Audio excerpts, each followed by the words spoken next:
नमस्कार प्यारे विद्यार्थियों, हम पढ़ रहे हैं कक्षा 8 का नया सिलेबस 2024 और 25 के अनुसार, जिसके अंदर हमारा चैप्टर चल रहा है प्रश्नावली 6 घन एवं घनमूल, जिसके अंदर घन एवं घनमूल का फर्स्ट पार्ट यानी 6.1 का क्वेश्चन नंबर 1 और 2 को हमने कंप्लीट कर लिया है। और आज की इस वीडियो के अंदर हम क्वेश्चन नंबर 3 और 4 को कंप्लीट करने वाले हैं, वो भी बिल्कुल आसान कॉन्सेप्ट के साथ। और आपसे वादा करता हूँ ये जो दोनों सवाल है बिल्कुल आपके लिए मक्खन हो जाएंगे, लेकिन आपको वीडियो लास्ट तक देखना है और अच्छे से प्रैक्टिस करना है, बिल्कुल मन लगा कर देखना है। और गारंटी लेता हूँ एक भी सवाल नहीं होगा जो आपको समझ में नहीं आएगा यदि आपने अच्छे से देखा। चलिए स्टार्ट करते हैं। क्वेश्चन नंबर 3 क्या कहता है कि वह सबसे छोटी संख्या ज्ञात कीजिए जिससे निम्नलिखित संख्याओं को भाग देने पर भागफल एक पूर्ण घन संख्या प्राप्त हो जाए। देखिए, इससे पहले हमने एक चैप्टर पढ़ रखा है वर्ग एवं वर्गमूल। हम जस्ट इससे पहले पढ़ के आए हैं, उसकी प्लेलिस्ट आपको वीडियो के अंदर प्लेलिस्ट चैनल के ऊपर जैसे ही आप चैनल को क्लिक करेंगे चैनल के ऊपर तो आपको नाम आएगा प्लेलिस्ट, उस पर क्लिक करेंगे तो आपको देखिए कहीं अलग जाने की आवश्यकता नहीं है। उस क्लास 8 की 5 के ऊपर क्लिक करेंगे तो आपको पूरी की पूरी वीडियो मिल जाएगी। तो वो हमने कर लिया है कंप्लीट। तो उसके अंदर हमें सेम जो चैप्टर 5 है उसी पे आधारित चैप्टर 6, वहाँ पे सिर्फ वर्ग एवं वर्गमूल था, यहाँ पे घन एवं घनमूल है। जो विद्यार्थी उस चैप्टर को देखा है उसको बिल्कुल चुटकियों में ये चैप्टर क्लियर होने वाला देखना, लेकिन जिसने नहीं देखा है उनके लिए भी बिल्कुल आसान तरीके से समझाऊंगा। इसने कहा है कि वह सबसे छोटी संख्या ज्ञात कीजिए जिससे कि निम्नलिखित संख्या को भाग देने पर भागफल एक पूर्ण घन प्राप्त हो जाए। देखिए, हमने सीख रखा है घन क्या होता है, यानी घन का मतलब होता है क्यूब करना, कोई संख्या अपनी ही संख्या को 3 बार गुणा करना। जैसे कि क्यूब का मतलब क्या होता है हम सीख चुके हैं इससे पहले वाली वीडियो के अंदर। तो आपको इस प्रकार के क्वेश्चन के अंदर सबसे पहले क्या करना है, सबसे पहले आपको 81 है, 81 को हल करेंगे। सबसे पहले आपको अभाज्य गुणनखंड करना होगा। अभाज्य गुणनखंड करने के बाद जो आपको अभाज्य गुणनखंड मिलेंगे उसमें से आपको पूरा घन बनाना है। यदि पूरा का पूरा घन बन जाता है तो अच्छी बात है, अगर पूरा का पूरा घन नहीं बनेगा और जो एक संख्या और बच जाएगी उसको हम भाग देंगे। तो यही पूछा है कि वो कौन सी संख्या है जिसे पूरा भाग देने पर एक भागफल एक पूर्ण घन प्राप्त हो जाएगा। देखिए, क्वेश्चन समझेंगे तो आपको पूरा का पूरा क्लियर होगा। चलिए समझाता हूँ। सबसे पहले पार्ट फर्स्ट कॉल करते हैं 81 को। सबसे पहले हल करने के लिए आपको पता है कि इसका अभाज्य गुणनखंड करना होगा। अभाज्य गुणनखंड करते हैं। देखिए, सबसे पहले अभाज्य गुणनखंड करना हम सीख चुके हैं।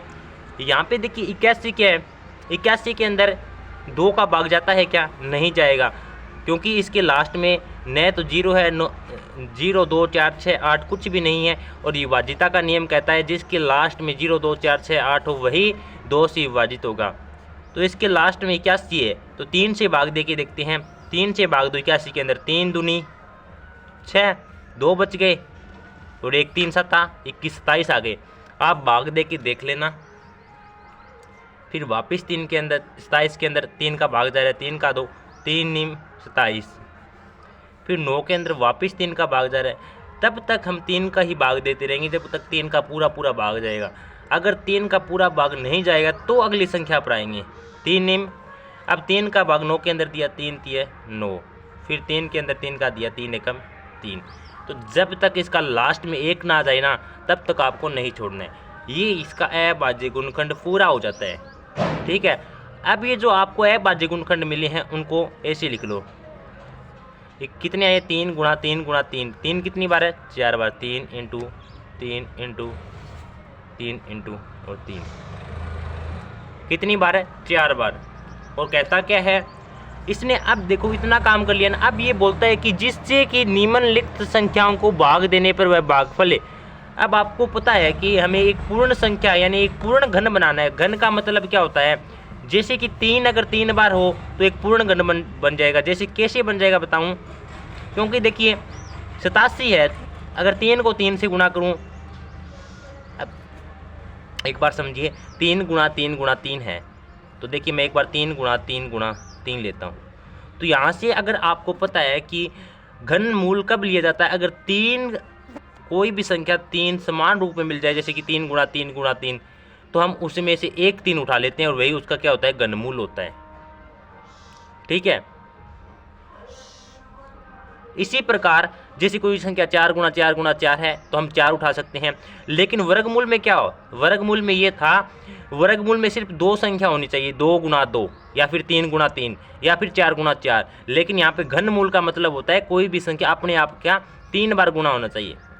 लेकिन हमारे पास कितनी संख्या आ रही है, 3 गुणा 3 गुणा 3 गुणा 3, 4 बार आ रही है। अगर मैं इसको एक 3 को हटा दूँ तो मुझे पूरा का पूरा घनमूल मिल जाएगा ना, क्योंकि देखिए 3 तिये 9, 9 तिये 27, 27 का तो पूरा का पूरा घन निकल सकता है, घनमूल निकल सकता है। लेकिन 81 का कभी पूरा का पूरा घनमूल निकल सकता है, बताओ? नहीं निकलेगा। 81 का घनमूल निकाल सकते हो क्या आप? नहीं निकलेगा। तो क्या करेंगे हम, किसके अगर इसके अंदर मैं 3 का भाग दे दूं तो इस 3 से ये 3 कट जाएगा, क्या बचेगा? 3 गुणा 3 गुणा 3, 3 तिये 9, 9 तिये 27, और 27 का पूरा घनमूल निकल सकता है कितना होता है? 3। तो हमें यही पूछा है कि वो कौन सी संख्या है जिससे भाग देने पर भागफल एक पूर्ण घन प्राप्त हो जाए। हमने इसके अंदर 3 का भाग दिया और पूरा का पूरा हमें घनमूल मिल गया ना। ये देखो 4 3 थे, एक 3 को पूरा का पूरा भाग दे दिया, पीछे 3 बचे। ठीक है, तो वो कौन सी संख्या हो जाएगी? वो 3 हो जाएगी, जिसका वह छोटी से छोटी संख्या 3 है जिसका भाग देने पर एक पूर्ण घन प्राप्त हो जाता है। आई होप कि आप इसे समझ गए होंगे। वैसे जिस बच्चे ने पहले वाला चैप्टर देख रहा है उसके लिए बिल्कुल ईजी है। इसका देखिए पार्ट नंबर 2 करते हैं। 128, ठीक है। 128 का इसी तरीके से करना है। सबसे पहले 128 का क्या करो, अभाज्य गुणनखंड कैसे करते हैं? देखो इसके लास्ट में 8 है तो इसका मतलब 2 का भाग दे रहा है, 2 छिके 12, 2 चौके 8, फिर 2 का भाग दिया, 2 तिये 6, 2 दूनी 4, फिर 2 का भाग दिया, 2 एकम 2, 1 बच गया, 2 छिके 12। आपको ऐसे नहीं आता तो भाग दे के देख लेना। ठीक है, देखो मैं कुछ नहीं करा, 128 के अंदर 2 का भाग दे रहा हूँ, 64 आ गया। 64 के अंदर फिर 2 का भाग दिया, 32 आ गया। फिर 32 के अंदर 2 का भाग दिया, 16 आ गया। वापस 2 के अंदर 16 के अंदर 2 का भाग जा रहा है, 8 आ गया। 2 चौके 8, 2 दूनी 4 और 2 एकम 2, ये पूरा हो गया ना। अब देखो जो यहाँ से आई ना उसको लिख लो, क्या है? 2 गुणा 2 गुणा 2 गुणा 2 गुणा 2 गुणा 2। देखो 2 कितनी बार आए हैं, यहाँ से देखो 2 कितनी बार आई हैं, 1 2 3 4 5 6 7। तो आपको पता है घनमूल निकालने के लिए इसमें कितने के जोड़े बनती है? 3 3 के जोड़े बनते हैं, जबकि वर्गमूल में 2 के जोड़े बनते हैं। और पूर्ण घन के लिए कितने के जोड़े बनती है? 3 के बनती है। तो इस 2 का एक घन पूर्ण घन तो ये बन गया, और इस 3 का एक पूर्ण घन ये बन गया।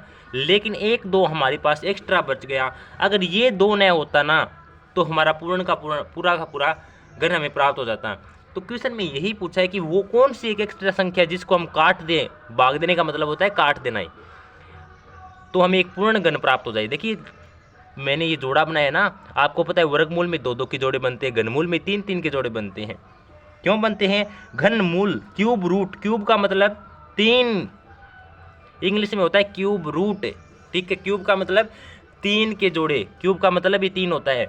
तो देखिए 2 गुणा 2 गुणा 8 का पूरा घनमूल निकल सकता है, 8 का भी पूरा, लेकिन 2 एक्स्ट्रा आ गया। इसका मतलब अगर इस पूरी के अंदर मैं 2 का भाग दे दूं तो 2 से 2 कट जाएगा, ये बचेगा ना। तो यही पूछा है कि कौन सी संख्या से भाग देने पर भागफल एक पूर्ण घन प्राप्त हो जाएगा। तो आपको लिखना है 2 से भाग देने पर, 2 से भाग देने पर। ठीक है, आप लिख देना। आई होप कि आपको ये भी समझ में आ गया। अब इसका पार्ट नंबर 3 करते हैं। देखिए ठीक इसी प्रकार इसका ही हमें क्या निकालना है, अभाज्य गुणनखंड निकालना है। देखो इतने आप स्क्रीनशॉट ले लो इनका, आप पहले लेना चाहिए तो। अब हमें क्या करना है, 135 का अभाज्य गुणनखंड ज्ञात करना है। तो 135 के अंदर सबसे पहले देखो किसका पूरा भाग जा रहा है, क्या 2 का जा रहा है? तो आप कहेंगे नहीं सर 2 का तो नहीं जा रहा है, क्योंकि इसके लास्ट में विषम संख्या है, जिसके लास्ट में विषम संख्या उसके अंदर 2 का भाग नहीं जा रहा है। अब आपको लग रहा है सर आपको कैसे पता है कि इसके अंदर 2 का भाग जा रहा है, 3 के भाग जा रहा है? तो इसके लिए आपको मैंने एक विभाजिता का नियम करवाया है। उसके अंदर आपको अगर जिस बच्चे को विभाजिता के नियम है वो डायरेक्ट फटाफट बता सकता है कि कैसे इसके अंदर किसका भाग जा रहा है। तो इसके लिए आपको मैंने वहाँ पे कराया हुआ है चैनल के अंदर, आपको बेसिक मैथ के नाम से एक प्लेलिस्ट मिलने वाली है, उसके अंदर आप देख लेना। उसके अंदर मैंने ये साफ साफ कराया है विभाजिता के नियम, बिल्कुल अच्छे तरीके से कराए हैं, ठीक है। तो इसके अंदर किसका भाग जा रहा है? 3 का। तो 3 का भाग दिया, 3 चौके 12, 1 बच गया, 3 पंजा 15। फिर 3 का भाग जा रहा है, 3 एकम 3। देखिए मैं डायरेक्ट भाग दे रहा हूँ, मुझे देना आता है, लेकिन आपको नहीं देना आता है क्योंकि आप कक्षा 8 की है। लेकिन 2 बच्चे होशियार हैं, उनको पता है कैसे दे रहा हूँ मैं। देखो मैं मन ही मन में क्या किया, 3 चौके 12, ये देखो 13 है ना, 1 बच गया, 3 चौके 12, 1 बच गया, फिर 5 उधार, 3 पंजा 15। लेकिन आपको अगर इस तरीके से भाग नहीं देना आता तो कोई बात नहीं, आप उस तरीके से कर लेना, लेकिन आपको करना यही है। अब 45 के अंदर 3 का भाग दिया, 3 एकम 3, एक देखो 4 था, 3 एकम 3, 1 बच गया, फिर 3 पंजा 15। अब 3 का भाग दिया, 3 पंजा 15। ये देखो 3 का तो नहीं जाएगा तो 5 का दिया, 5 एकम 5। तो देखो अभाज्य गुणनखंड क्या है हमारे पास, 3 गुणा 3 गुणा 3 गुणा 5। तो अब आपको पता चल रहा होगा कि अगर हमारे पास ये 3 गुणा 3 गुणा 3 आते तो हम एक जोड़ा बना लेते और इसका पूरा का पूरा घन निकल जाता, क्योंकि क्यूब रूट 3 संख्याओं का लिखता है, तीनों का 3 का जोड़ा बनता है। घनमूल में कितनी संख्याओं का जोड़ा बनता है? 3 संख्याओं का।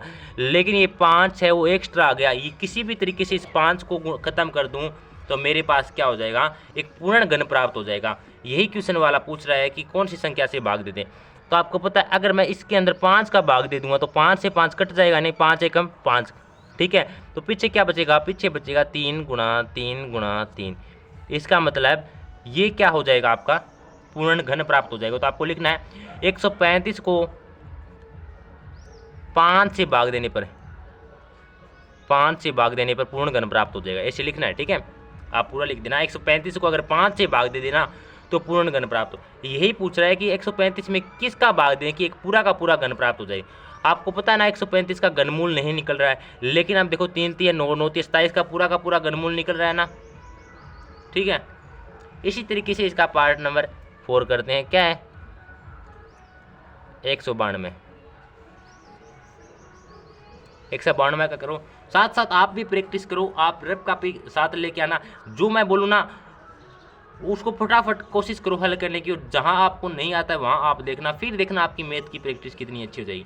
इसके अंदर देखो 2 का भाग जा रहा है, 2 का भाग दिया 2 निम 18, 1 बच गया, 2 चुके 12, फिर 2 का भाग दिया 2 चुके 8, 2 तिया 6, फिर देखो क्या 43 आ गया, सॉरी 2 चौके 8, 2 8 16 आएगा, ठीक है। फिर 2 का भाग दिया 2 दूनी 4, 2 चुके 8, फिर 2 का भाग दिया 2 एकम 2, 2 दूनी 4, फिर 2 का भाग दिया 2 छके 12, फिर 6 के अंदर 2 का भाग दिया 2 तिये 6। अब देखो 3 के अंदर 2 का भाग नहीं जाता, तो 3 के अंदर 3 का ही भाग देंगे, 3 एकम 3। तो यहाँ से क्या है लिखो, मेरे पास मैं यहाँ लिख रहा हूँ, ठीक है। 2 गुणा 2 गुणा 2 गुणा 2, 1 2 3 4 5 6, 1 2 3 4 5 6, और ये आया हमारे पास। तो आपको पता है कि इन 3 का एक जोड़ा बन गया, इन 3 का एक जोड़ा बन गया, लेकिन ये 3 अपवाद के रूप में कहाँ से टपक गया? अगर ये 3 नहीं आता ना तो हमारी ये संख्या 192 एक पूर्ण घन बन जाती। लेकिन क्वेश्चन वाले ने पूछा है कि वो कौन सी छोटी संख्या जिसका पूरा का पूरा अगर भाग दे दे तो वो पूर्ण घन प्राप्त हो जाएगा। तो इसके अंदर अगर मैं 3 का भाग दे दूँ तो 3 से 3 कट गया। तो आपको लिख देना, अगर 192 के अंदर 192 में 3 का भाग देने पर पूर्ण घन बन जाएगा, ठीक है। इस प्रकार आपको लिखना है, ठीक है। इसका लास्ट और वी वाला पार्ट करते हैं, क्या है 704 का। 704 का आप सबसे पहले अभाज्य गुणनखंड कीजिए।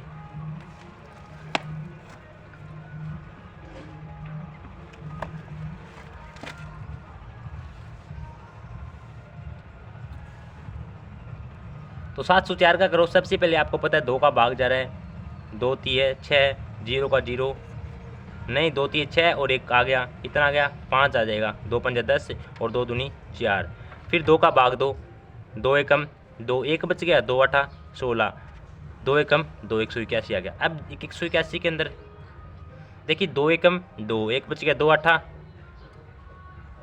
यहाँ पे 5 है, सॉरी 2 साथी 14 आएगा और 1 बच गया, 2 छिके 12, कितना आ गया 176 आ गया। फिर 2 का भाग दिया, 2 निम 2 8 16 और 1 बच गया, 2 8 16 88 आ गया। ठीक है, फिर वापस 2 का भाग दो, 2 चौके 8 2 चौके 8। ठीक है, देखो मैं सेम भाग ही दे रहा हूँ, इसमें और कुछ नहीं कर रहा हूँ। आई होप कि आप भाग देना जानते होंगे, इसलिए मैं आपको भाग देना नहीं बता रहा हूँ।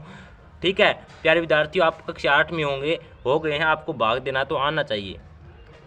2 दूनी 4 और 2 दूनी 4, फिर वापस 2 का भाग दिया, 2 एकम 2 2 एकम 2। अब देखो क्या 11 में 2 का भाग जाएगा, क्या फिर 3 का जाएगा, 4 का जाएगा? आप कहेंगे सर नहीं।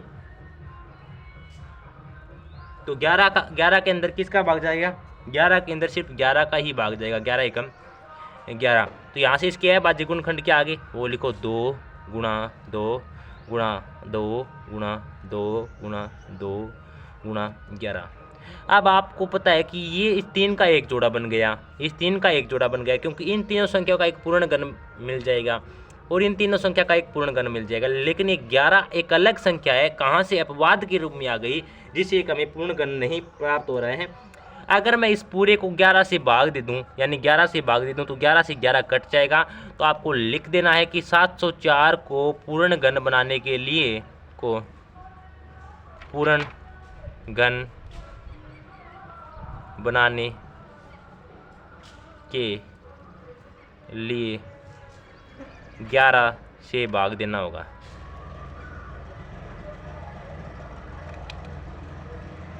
ओके, ये था आपका क्वेश्चन नंबर 3, पूरा का पूरा कंप्लीट हो चुका है और आपको समझ में भी आ गया होगा। बिल्कुल इजी क्वेश्चन है, ठीक है, कोई इतना हार्ड कॉन्सेप्ट नहीं है। आपको सिर्फ इसके अंदर है बाजी गुणखंड करना है, देखना है कि कौन सी एक्स्ट्रा संख्या रहती है, हमें घनमूल प्राप्त करना है, पूर्ण घन प्राप्त करना है। तो इसके लिए हमें बस 3 के जोड़े प्राप्त करने हैं। जैसे हमारे पास 3 के जोड़े पूरे हो जाएंगे, जो एक्स्ट्रा संख्या बचेगी उसका भाग दे देंगे और वही संख्या लिख देंगे कि इसके अंदर उस संख्या का भाग देने पर वह पूर्ण घन संख्या प्राप्त हो जाएगी। आई होप कि आप क्वेश्चन नंबर 3 को बिल्कुल आसान तरीके से समझ गए होंगे। प्यारे विद्यार्थियों, अगर आप क्लास 8 के अंदर हैं, मेरी बात को गौर से सुना, और आपका मैथ कमज़ोर है, तो देखिए मैथ के अंदर तो मैं आपको टैलेंटेड बना दूंगा, होशियार बना दूंगा, लेकिन उसके लिए जो मैं कहूँ उसको आपको फॉलो करना होगा। सबसे पहले अगर आपकी बेसिक गणित कमज़ोर है, जैसे कि आपको एलसीएम लेना नहीं आता, बाजे गुणखंड नहीं करना आता, सर्वसमीका खोलना नहीं आता, ठीक है, वर्गमूल निकालना नहीं आता, घनमूल निकालना नहीं आता, ठीक है, क्षेत्रफल कैसे निकालते हैं, इन विभाज्यता के नियम क्या है, ठीक है, संख्याएं कितनी प्रकार की होती है, जैसे प्राकृत संख्याएं, ये सभी संख्याएं, मैंने इन सभी संख्याओं को आपको आपका मैथ को बारे में सोचते हुए, क्योंकि जो बच्चे कमज़ोर होते हैं उनका बस यही रीज़न होता है कि उनको छोटी छोटी चीज़ों के बारे में ज्ञान नहीं होता है और उनको मैथ बोरिंग लगने लगता है। लेकिन जो बच्चा वास्तव में मैथ को लेकर सीरियस है और अपने मैथ को सुधार करना चाहता है और टैलेंटेड बनना चाहता है, उसको लिए मैंने एक प्ले लिस्ट तैयार की है बेसिक मैथ के नाम से। उसके अंदर 40 के आसपास आपको वीडियो मिलने वाले हैं। वो प्ले लिस्ट जो आपको उसके अंदर अच्छी अच्छी वीडियो, जो चीज़ नहीं आती वो देख लेना और फिर आप ये देखना। आपसे वादा करता हूँ कि मैथ के अंदर आपको कोई नहीं रोक सकता, कितना भी बड़ा मैथ का सवाल दे दें उसके बाद आप झट से कर देंगे। लेकिन बच्चे कुछ तो प्रैक्टिस करनी पड़ेगी, कुछ तो मेहनत करनी पड़ेगी, क्योंकि आपको पता है कि मेहनत के बिना तो कुछ से नहीं मिलने वाला है। मैं आपके साथ मेहनत करने के लिए तैयार हूँ, तो मेहनत आपको भी करनी पड़ेगी। मैं आई होप कि आप मेहनत जरूर करेंगे और साथ में समय को कभी भी कमज़ोर साबित मत होने देना, क्योंकि डूबते हुए सूरज को देखकर लोग घरों के दरवाजे बंद करने लगते हैं। हमें हमेशा डटकर मुकाबला करना है और मैथ से कहना है कि हम आ गए हैं, अब हम तुझे समझ के ही छोड़ने वाले हैं, ठीक है। फिर देखना मैथ का मजा। आप मात्र मेरे कहने से 3 महीने अच्छी तरीके से प्रैक्टिस कर लेना, फिर कहना कि सर हमारा मैथ मजबूत नहीं हुआ। मैं भी यहीं पर हूँ और आप भी यहीं पर हैं। ओके, चलिए इसका क्वेश्चन नंबर 4 भी करते हैं। तो प्यारे विद्यार्थियों, प्रश्न नंबर 4 क्या कहता है, ध्यान से समझना, बिल्कुल आसान क्वेश्चन है। परीक्षित प्लास्टिक का एक घनाभ बनाता है, ठीक है। घनाभ जैसे कि कोई परीक्षित है, वैसे प्लास्टिक का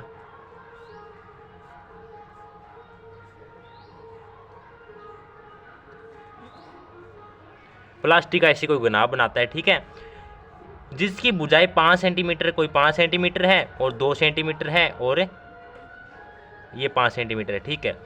एक घन बनाने के लिए उसे कितने घनाभों की आवश्यकता है? सॉरी मैंने घनाभ बना दिया, ठीक है, मान लो ये घन है। एक घन बनाने के लिए उसे कितने घनाभों की आवश्यकता है? एक घनाभ भी है, ठीक है। इसने कहा है कि परीक्षित, सॉरी सही बनाया मैंने, परीक्षित प्लास्टिक का एक घनाभ बनाता है, ठीक है, हमने घनाभ बना दिया, जिसकी भुजाएं 5 सेंटीमीटर, 2 सेंटीमीटर और 5 सेंटीमीटर है। एक घन बनाने के लिए उसे कितने घनाभों की आवश्यकता है? आपको पता है कि घन बनाने के लिए तीनों भुजाएं क्या होनी चाहिए? बराबर। उसने भुजाएं कितनी दे रखी है? देखो यहाँ से देखो, घनाभ का आयतन क्या हो जाएगा? घनाभ का आयतन, ऐसे क्वेश्चन में आपको क्या करना है, जो दिया उसको लिख लेना है। घनाभ का आयतन यानी घनाभ का आयतन क्या होता है? L गुणा बी गुणा एच। आप जानते हैं लंबाई गुणा चौड़ाई गुणा ऊंचाई। ये आपको दे रखा है 5 गुणा 2 गुणा 5। अब देखिए हम पढ़ रहे हैं घन और घनमूल, तो इसके अंदर हमें सिर्फ घन और घनमूल का ही कॉन्सेप्ट लगाना है। तो घनाभ का आयतन L गुणा बी गुणा एच दिया है 5 गुणा 2 5। अब हमें पता चल रहा है कि देखिए घन बनाने के लिए घन का मतलब होता है जिसकी तीनों भुजाएं बराबर हो, ठीक है। तो यहाँ आपको पता है कि न तो 2 का पूर्ण जोड़ा बन रहा है, ठीक है, और न ही 5 3 बार है। अगर 5 भी 5 गुणा 5 गुणा 5 इस प्रकार 3 बार होते और 2 भी ऐसे 2 गुणा 2 गुणा 2 गुणा, तो हमें पूरा का पूरा पता चल जाता है कि ये इसके कितने घन बनेंगे, ठीक है।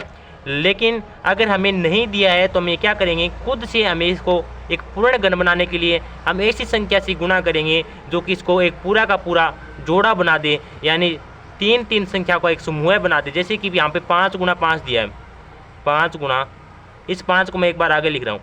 अगर मैं इसको 5 से और गुणा कर दूँ, और यहाँ पे 2 दिया है, यहाँ पे 2 दिया है, और मैं अपने मन से 2 गुणा 2 से और गुणा कर दूं। अब देखिए यहाँ पे भी 3 के जोड़े बन गए, यहाँ पे भी 3 के जोड़े गए, एक पूर्ण घन बन गया ना। एक घन बनाने के लिए मैंने बताया कि तीनों भुजा बराबर होनी चाहिए। इसकी भी तीनों भुजा बराबर है, 2 गुणा 2 गुणा 2, और इसकी भी 5 गुणा 5 गुणा 5 है। लेकिन ये कब हुआ? जब हमने एक तो 5 से गुणा किया और 2 बार 2 2 से गुणा किया। किससे गुणा किया? 5 से किया और 2 बार 2 गुणा 2 से गया। 5 दूनी 10, 10 दूनी 20, यानी जब हमने 20 से गुणा किया तो हमें क्या मिला? एक पूर्ण घनाभ, एक पूर्ण जोड़ा बना। तो हम यहाँ से कह सकते हैं कि 20 से गुणा करने पर एक पूर्ण घन प्राप्त हो जाएगा। तो हमें जो 20 से गुणा किया है ना वही उसका आंसर हो जाएगा। अंततः उसे 20 घनाभों की आवश्यकता होगी। तो आपको लिख देना जो आंसर आपका 20 है ना, अंततः उसे 20 घनाभों की आवश्यकता। देखिए कैसे किया था, इसे क्वेश्चन को वापस समझिए। परीक्षित था, एक घनाभ बना रहा था 5 सेंटीमीटर, 2 सेंटीमीटर और 5 सेंटीमीटर। हमने देखा तो हमें पता चला कि न तो 5 को 3 बार दिया है और न ही 2 को 3 बार दिया है। तो हमने क्या किया, एक बार 5 को 5 से गुणा कर दिया और 2 बार 2 2 से गुणा कर दिया। इसके पूरे जोड़े बन गए, यानी 3 3 के समूह बन गए। जैसे कि 5 गुणा 5 5 और 2 गुणा 2 गुणा 2 गुणा भी हो गया।